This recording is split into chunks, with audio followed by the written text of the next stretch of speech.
Let's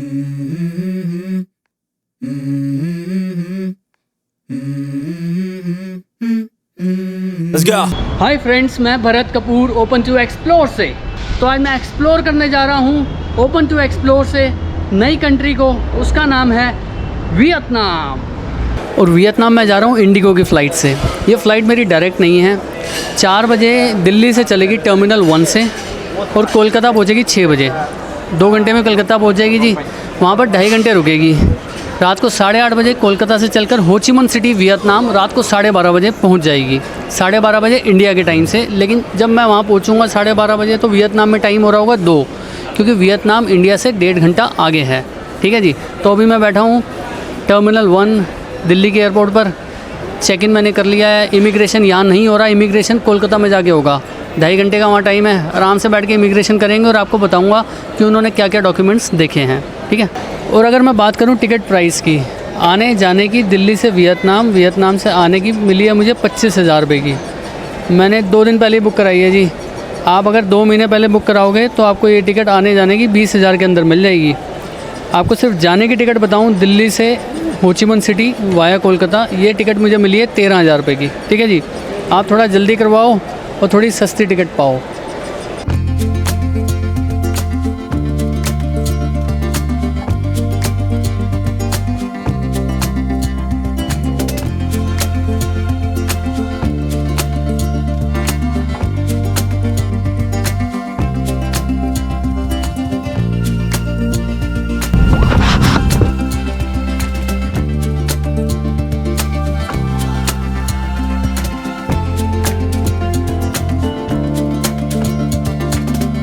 window seats.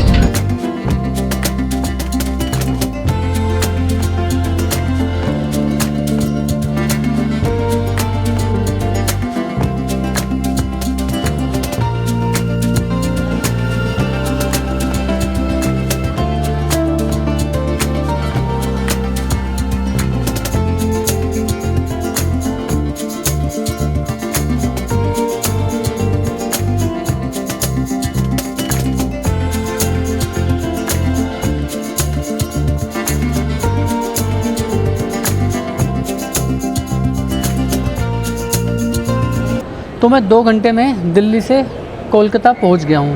Kolkata पहुंचते जी यहाँ हो रही है बारिश। ठीक है जी। और मेरी फ़्लाइट है 8:40 की। अभी मेरे पास 1.5 घंटा है। तो मैंने कहा आपको बता देता हूं कि वियतनाम जाने के लिए आपको क्या क्या चीज़ें चाहिए होंगी। ठीक है जी। सामान तो मैंने दिल्ली में ही दे दिया था इंडिगो के काउंटर पर। उन्होंने कहा आपको सामान सीधा जी अब वियतनाम में मिलेगा। मैंने कहा ये भी टेंशन ख़त्म, वियतनाम में बस मेरा सामान लौटा देना, ये ना हो कि कहीं अटक जाए बीच में। ठीक है जी। तो आपको सबसे पहले इमिग्रेशन करवानी है। यहाँ पर आने के बाद इमिग्रेशन करा के सिक्योरिटी चेक करा के सब कुछ आप अंदर आके आराम से बैठ सकते हो। और गेट नंबर 14 है जहाँ से मुझे ये फ़्लाइट मिलेगी वियतनाम की। यहाँ से भी मेरी इंडिगो की फ़्लाइट है। अब आपको बताता हूँ कि आपको वियतनाम अगर जाने का प्लान बना रहे हो तो आपको क्या क्या चीज़ें चाहिए। सबसे पहली चीज़ जो आपके पास होना चाहिए वो है पासपोर्ट। 6 महीने की वैलिडिटी के साथ आपका पासपोर्ट होना चाहिए। दूसरी चीज़ चाहिए आपको वीज़ा। वीज़ा लगवाने के लिए लगते हैं 4 वर्किंग डेज़, 4 वर्किंग डे लग जाते हैं। मैंने सैटरडे को अप्लाई किया था तो मेरा वीज़ा थर्सडे मॉर्निंग 11 बजे मेरी ईमेल पर आ गया था। वीज़ा की फ़ीस है 2100 रुपये। ठीक है जी। जब आप वीज़ा लगवाओगे आपको वीज़ा मिलेगा 30 दिन का। आप जाने का आप स्टार्टिंग डेट डालोगे, अपने आप वो एंड डेट ले लेगा, तो 30 दिन का आपको वीज़ा दे देंगे। उस 30 दिन के बीच में आप किसी भी टाइम टिकट बुक करा के जा सकते हो। आप पहले टिकट करवाओ या मत करवाओ, या आपके ऊपर है। मैंने तो वीज़ा आने के बाद अपनी टिकट बुक करवाई थी, इसलिए मुझे थोड़ी महंगी भी मिली। मैं लिंक दे दूँगा नीचे डिस्क्रिप्शन में, आपको कहाँ जाके वीज़ा अप्लाई करना है। बहुत आसान है। पासपोर्ट की फ़ोटो डालनी है और अपनी एक फ़ोटो पासपोर्ट साइज़। होटल की बुकिंग आप कर लेना, booking.com से कर लेना। और आपको फ़ीस पे करनी है 2100 रुपये। और आप कौन सी सिटी में लैंड कर रहे हो। जैसे मैं हो ची मिन्ह सिटी में मैं लैंड करूँगा, लेकिन ये मेरा 15 दिन का ट्रिप है। 15 दिन का ट्रिप है। 15 दिन बाद मैं हनोई से फ़्लाइट पकड़ के दिल्ली आऊँगा। मेरी डायरेक्ट फ़्लाइट है। तो वहाँ बताना है कि आप कौन सी सिटी में लैंड कर रहे हो। जैसे अब मैं लैंड कर रहा हूँ हो ची मिन्ह में और मैं हनोई से वापस आऊँगा, या वहाँ आपको बताना पड़ेगा। अगर आप हो ची मिन्ह में लैंड करके बाय रोड किसी और कंट्री जाना चाहते हो, वहाँ से कंबोडिया, तो वो ऑप्शन भी वहाँ पर होती है कि आप वहाँ पर वो ऑप्शन सेलेक्ट कर सकते हो। जी मैं तो बाय रोड जाऊँगा कंबोडिया, तो वहाँ वो डाल सकते हो कौन से बॉर्डर से आप जाओगे। ये सब चीज़ें वहाँ पर आपको ईज़िली मिल जाएंगी। इसके अलावा भी अगर आपको कुछ पूछना हो, कोई आपका क्वेश्चन हो आप मुझे कमेंट में डाल देना, मैं आपको रिप्लाई कर दूंगा। और अगर आपको ये वीडियो अभी तक अच्छी लग रही है जितनी आपने देखी है तो आप वीडियो को भी लाइक कर दो, चैनल को सब्सक्राइब नहीं किया तो आप सब्सक्राइब भी कर दो। अब करेंसी की बात करें तो करेंसी मैं लेके आया हूँ कैश में US डॉलर। मैं 1000 US डॉलर ले आया हूँ। मैंने कहा जितने खर्च होंगे खर्च लेंगे, जितने बचेंगे वापस ले आएंगे, अगले ट्रिप में काम आ जाएंगे।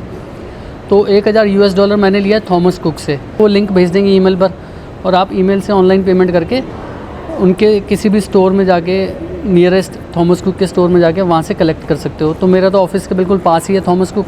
मैंने उनको कॉल करा और उन्होंने मुझे रेट दिया 83.5 का। मैंने 1000 डॉलर लिए, लेकिन उसके लिए पैन कार्ड, बैंक स्टेटमेंट जब पेमेंट करने के बाद आपने कौन से बैंक से पे करी है वो आपको वहाँ बताना पड़ेगा कि बैंक अकाउंट या कार्ड जो यूज़ किया है पेमेंट करते टाइम कि वो आपका है या आपका नहीं है। ये भी अच्छी बात है। तो इसके लिए आपको pan card, bank statement, passport, visa, air ticket, ये सब चीज़ें आपको करेंसी लेने के लिए देनी पड़ती हैं। अब सेफ्टी के लिए भी, सिक्योरिटी के लिए भी, कोई फ्रॉड ना हो। अच्छी बात है, जितने ज़्यादा डॉक्यूमेंट्स लें कोई दिक्कत नहीं है जी। तो मैंने बस वहाँ उनको पे करा। ऑनलाइन पेमेंट करते टाइम आप ध्यान रखना कि आप नेट बैंकिंग से पे करना। नेट बैंकिंग से पे करोगे तो 50 रुपये एक्स्ट्रा लगेंगे।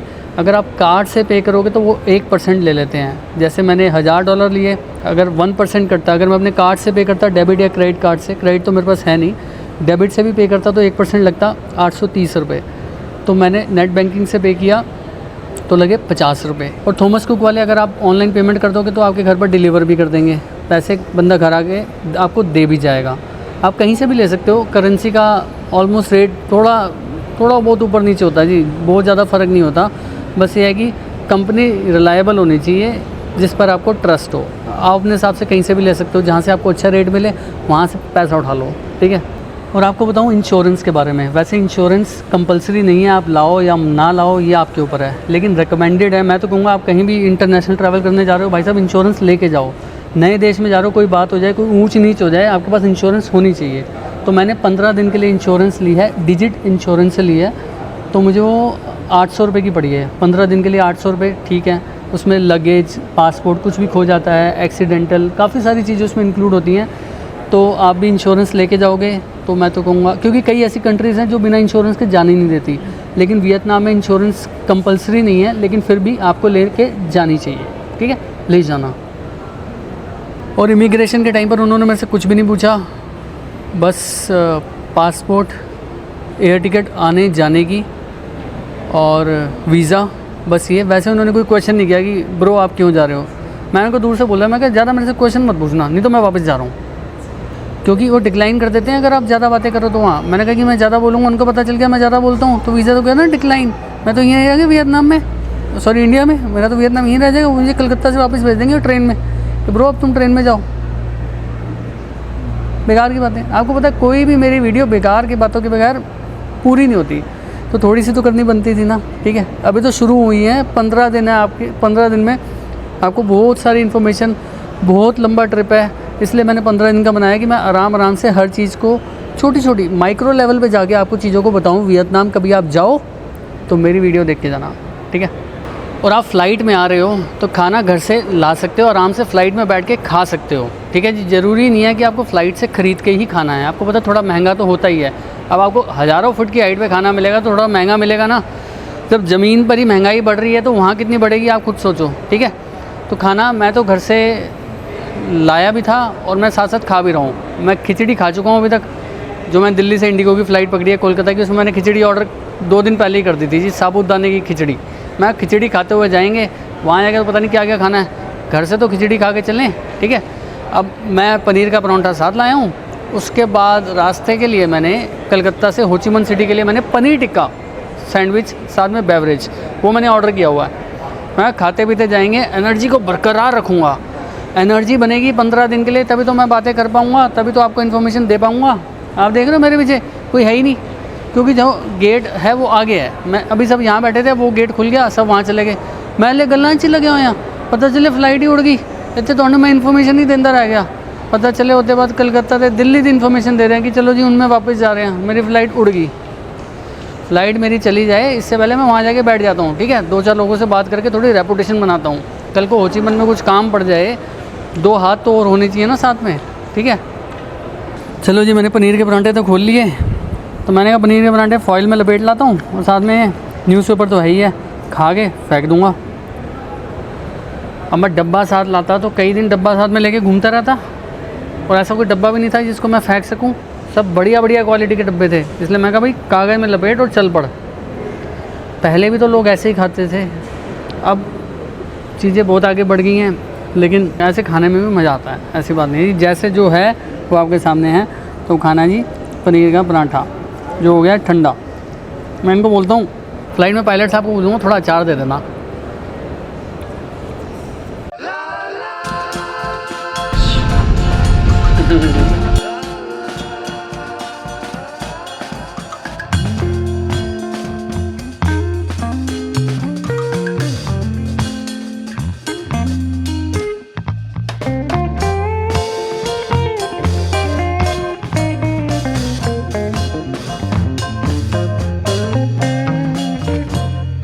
फ्लाइट में हो रही है टर्बुलेंस ज़बरदस्त। पिछले 1 घंटे से लाइटें वाइटें बंद हैं, मानसून की वजह से। पायलट साहब ने अनाउंस करा हुआ है कि भाई बहुत बादल वादल हैं, मौसम ख़राब है, तो भी खान पान जो खाना पीना है रोका हुआ है। मेरे को उन्होंने सैंडविच जैसे दिया, उसके बाद ही मौसम ख़राब हो गया। मैंने तो सैंडविच लपेट दिया, मैं सारा सैंडविच खा चुका हूँ। उसके बाद से सर्विस खाने पीने की खान पान रुका हुआ है। तो अब देखो लाइट्स वाइट्स भी बंद हैं, सब बैठे हैं शांति से। फ़्लाइट में ज़्यादा लोग भी नहीं हैं, अभी अंधेरा है तो ज़्यादा दिख नहीं रहा। 30% सीटें तो खाली हैं, तो आराम से बैठे हैं। मैं भी, मेरे साथ वाली सीट भी खाली है, तो बस ये जल्दी से मौसम ख़राब जो है वो ठीक हो जाए। बाहर आपको लाइट दिख रही होगी, छोटे ब्लिंक कर रही है ये।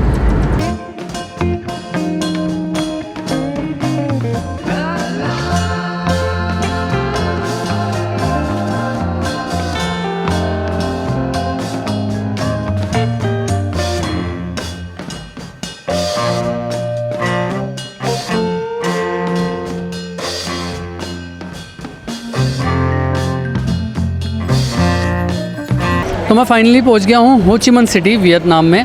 यहां पर आते ही सबसे पहले मैंने लिया सिम कार्ड। सिम कार्ड की मुझे डील अच्छी लगी, तो मैंने ले लिया 1000 रुपये में 14 दिन के लिए 2 GB पर डे। तो 2 हफ्ते तक 15 दिन तक चलेगा, समझ लो आप सिम कार्ड 1000 रुपये में, ठीक है जी। और मैंने 37 US डॉलर चेंज करवा लिए, क्योंकि यहाँ पर रेट थोड़ा कम मिल रहा था। मैंने कहा बाहर जाके करवा लूँगा। तो 1 US डॉलर का यहाँ पर जो वियतनामीज़ डोंग मिला है वो 23,000 रुपये रेट मिला है। तो मुझे मिले हैं 8.5 लाख रुपये, 8,51,000 रुपये मुझे वियतनामीज़ डोंग मिले हैं, वियतनामीज़ डोंग। तो लखपति हो गया मैं। $37 दे के 8.5 लाख रुपये उठा के ले जा रहा हूँ यहाँ से। बस अब होटल जाने की तैयारी में हूँ। यहाँ एयरपोर्ट के बाहर बैठा हूँ, टैक्सी बुक कर रहा हूँ। टैक्सी यहाँ ग्रैब टैक्सी चलती है, अभी मैं डाउनलोड करता हूँ, टैक्सी बुक करता हूँ और फिर चलता हूँ। और इमिग्रेशन जब बाहर आए तो उन्होंने बस पासपोर्ट, टिकट और वीज़ा चेक किया। कईयों का ये चेक करा, मेरा सिर्फ पासपोर्ट चेक किया। तो बहुत आसान था, बिल्कुल रश नहीं था, आराम से बाहर आ गए। अब चलता हूँ होटल, टैक्सी में मिलता हूँ आपसे। 2 मिनट रुको बस आप। तो मैंने टैक्सी बुक कर ली है, रात का टाइम है, एयरपोर्ट से टैक्सी तो थोड़ी महंगी मिलेगी। अब आपको बताता हूँ, पहले मैं टैक्सी में बैठ जाऊँ।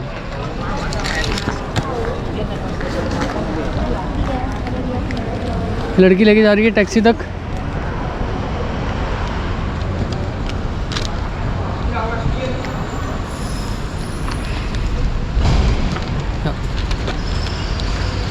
Anh thu tiền 400 vậy?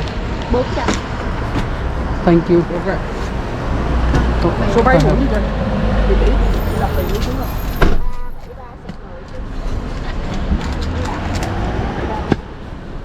Thank you. Thank you.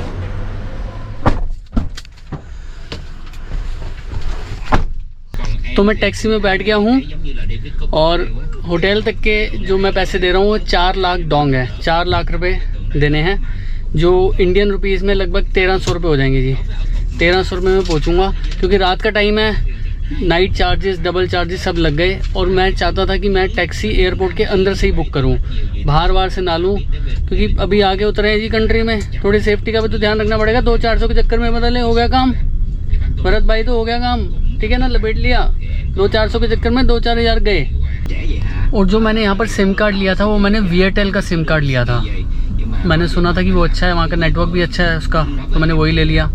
और एयरपोर्ट पर आते मुझे ये तो पता चल गया कि यहाँ पर लैंग्वेज बैरियर बहुत होने वाला है, क्योंकि एयरपोर्ट पर भी इंग्लिश बड़ी मुश्किल से ही कम्युनिकेट हो पा रहा था। जब एयरपोर्ट पर मुश्किल हो रहा था तो आगे जाके क्या होगा वो आप आने वाली वीडियोस में देखना। ये 15 दिन मैं कैसे कम्युनिकेट करता हूँ उनसे।